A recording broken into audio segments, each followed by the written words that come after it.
சாய்ராம். நீங்கள் யாராவது நமக்கு ஆறுதல் சொல்ல மாட்டாங்களா அப்படின்னு நினைக்கிறீங்களா? யாராவது நமக்கு துன்பப்படும் போது உதவி செய்ய மாட்டாங்களான்னு நினைக்கிறீங்களா?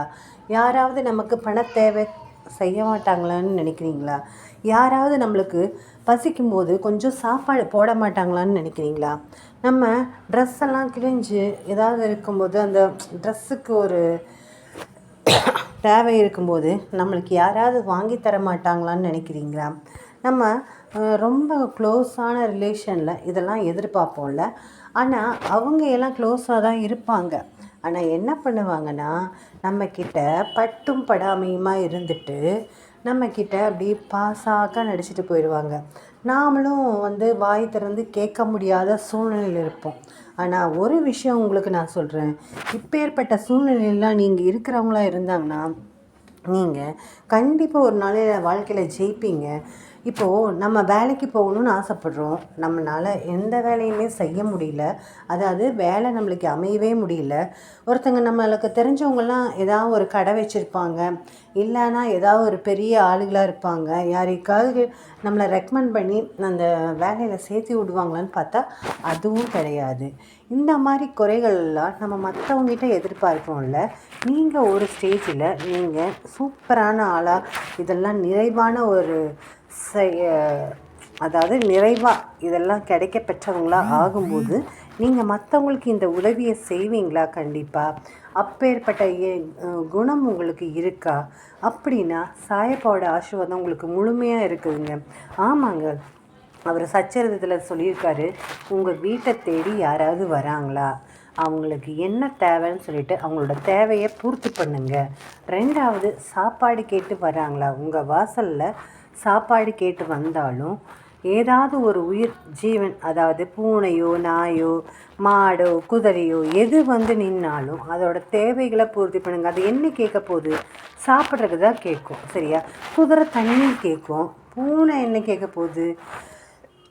பாலோ தயிரோ ஊற்றி வச்சா குடிச்சிட்டு போயிடும். அது மாதிரி காக்காவுக்கு டெய்லியும் வைங்க, சரிங்களா?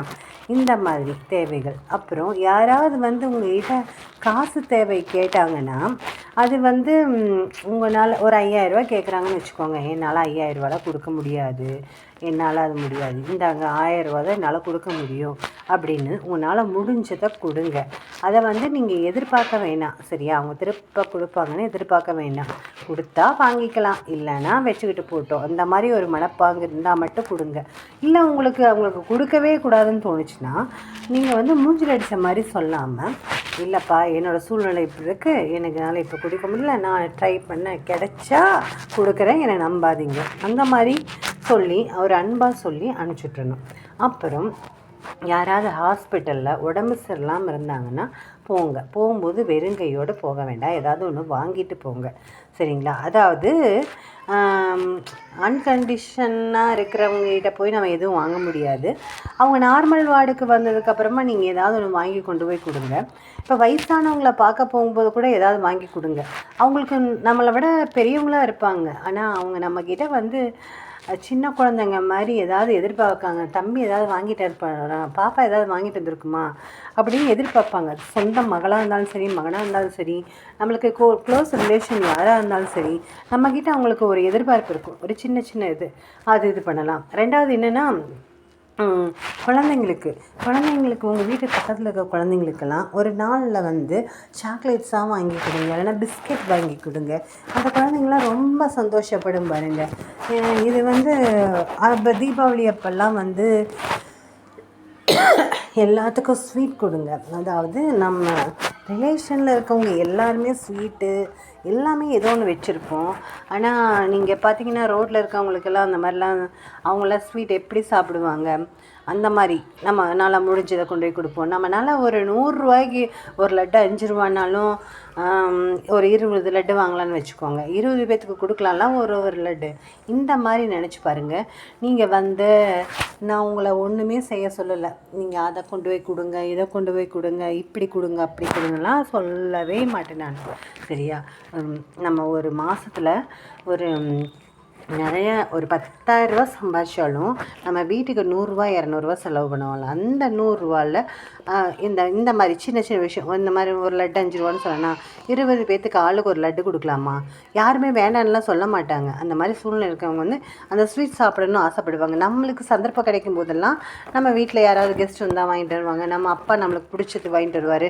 அவருக்கு ஒரு சேலரி இன்க்ரிமெண்ட்டோ வேறு ஏதாவது காசு வந்துச்சுன்னா அவர் வாங்கிட்டு வந்து தருவார். அவங்களுக்கெல்லாம் யார் போய் வாங்கிட்டு வந்து தருவாங்க சொல்லுங்கள் பார்க்கலாம். அது மாதிரி சின்ன சின்ன இதெல்லாம் செஞ்சு பார்த்தோம்னாவே நம்மளுக்கு சூப்பராக ஆசையாக இருக்கும் தெரியுங்களா. அதுக்கப்புறம் குழந்தைங்களுக்கு அவங்களுக்கு பிடிச்சதை வாங்கி கொடுங்க. நம்ம குழந்தைங்களுக்கு மட்டும் இல்லை, நம்மளுக்கு தெரிஞ்ச குழந்தைங்க, நம்ம காம்பவுண்டில் இருக்க குழந்தைங்க, அவங்களுக்கெல்லாம் ஒரு சாக்லேட்டோ ஒரு பிஸ்கெட்டோ வாங்கி கொடுத்தா அவங்க மனசு நிறைவாக இருக்கும்.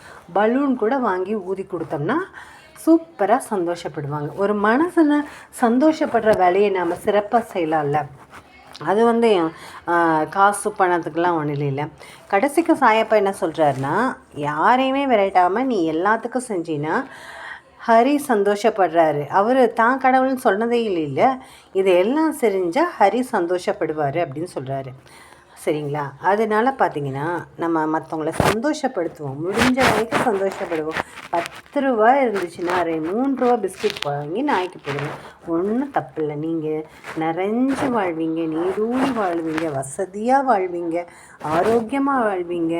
எல்லா வித இதுவுமே நான் கொடுக்கறதுல கூட நம்மளோட கர்மாக்கள்லாம் கழிக்கப்படுது தெரியுமா.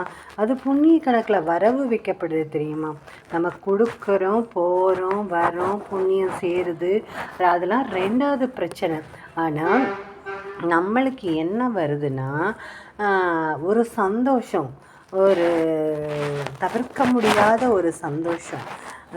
நம்ம மனசே சந்தோஷமாக, ஆஹா இவங்களுக்கு கொடுக்குறதுனால இவ்வளோ ஹாப்பியாக இருக்குது பாரு அப்படின்ட்டு. எனக்கெலாம் நிஜமாகவே நான் சொல்கிறேன், அது ஏதோ ஒன்று சாதனை புரிஞ்ச மாதிரி. இத்தனை நாள் என்னென்னமோ பண்ணியிருக்கோம், நம்ம வாழ்க்கையில் என்னென்னமோ பண்ணியிருக்கோம். ஆனால் இந்த மாதிரி நான் வர கொண்டு போய் சாப்பாடு கொடுக்கும்போது, அவங்ககிட்ட கொடுக்கும்போது, அவங்க அதை வாங்குறாங்க பாருங்கள், அதை பார்க்கும்போது பார்த்திங்கன்னா ஏதோ சாதித்த மாதிரி, இன்னும் நிறையா செய்யணுன்ற மாதிரி எண்ணெல்லாம் இருக்குது. சாயப்பாட பிளஸ்ஸிங்ஸ் எப்படியோ அப்படி. அதனால் நீங்களும் உங்களால் முடிஞ்சது செய்யுங்க. நம்ம குழந்தைங்கக்கிட்ட கொடுத்து செய்ய சொல்லுங்கள். நம்ம குழந்தைங்களுக்கு இரக்கத்தை சொல்லித்தருவோம், கருணையை சொல்லித்தருவோம், அறத்தை சொல்லித்தருவோம். சரிங்களா. அந்த ஊர்லெலாம் அந்த காலத்துலலாம் பார்த்திங்கன்னா என்ன செய்வாங்கன்னா, எல்லாருமே திண்ணையில் உட்காந்துருப்பாங்க பாட்டி தாத்தாலாம். அந்த ஊருக்கு யாராவது வந்தாங்கன்னா, யாருப்பா நீ எங்கேருந்து வர அப்படின்னு கேட்டுட்டு, ஒரு வயசு சாப்பிட்டு போப்பா அப்படின்னு சொல்லிட்டு சாப்பாடெல்லாம் போட்டு தருவாங்களாம். அதுக்காக தான் அந்த காலத்தில் திண்ணைகள் உருவாகப்பட்டதே அதுதான். அந்த ஊரில் யார் வந்தாலும் தெரிஞ்சிடும் அந்த மாதிரி. இப்போ அப்படி இல்லை, இருந்தாலும் சொல்கிறேன், நம்மளால் முடிஞ்சதை செஞ்சுட்டு போயிட்டே இருப்போம். உங்கள் மேலே அன்பு வச்சவங்களையும் நேசிங்க. இன்றைக்கி அன்னை தெரசாவோட பிறந்த நாள், கருணை தினமாக கொண்டாடப்படுறாங்க. அதனால் நாமளும் கருணையுள்ளவங்களாக இருப்போம். நாம் மற்றவங்க மேலே காட்டுற கருணைக்கு கடவுள் கொடுக்குற பரிசு என்னென்னா, அவர் நம்ம மேலே கருணை காட்டுவார். அவரோட கருணை நம்மளுக்கு என்றைக்குமே தேவை, அவரோட இரக்கம் நம்மளுக்கு என்றைக்குமே தேவை. அது இருந்தால் தான் நம்ம ஒரு நிறைவான ஒரு நிம்மதியான வாழ்க்கையை வாழ முடியும். அதனால் நாம் இரக்கத்தோடு இருப்போம், கருணையோடு இருப்போம், அறத்தோடு இருப்போம். நம்ம குழந்தைங்களுக்கும் இதை சொல்லி கொடுத்து நம்ம எல்லா வளங்களையும் பெற்று நம்ம கர்மாக்களை கழித்து நம்ம வாழ்வோம் நிம்மதியோட. ஜெய் சாய்ராம்.